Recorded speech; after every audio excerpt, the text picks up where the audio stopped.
You ask Tiger to solve. This deals with linear equations with one unknown. The final result is x equals -32/5. Let's solve it step by step. Simplify the expression. Expand the parentheses. Simplify the arithmetic. Group all x terms on the left side of the equation.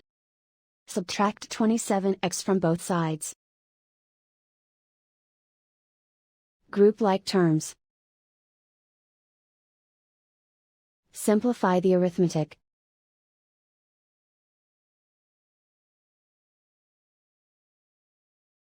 Group all constants on the right side of the equation. Subtract 32 from both sides. Simplify the arithmetic.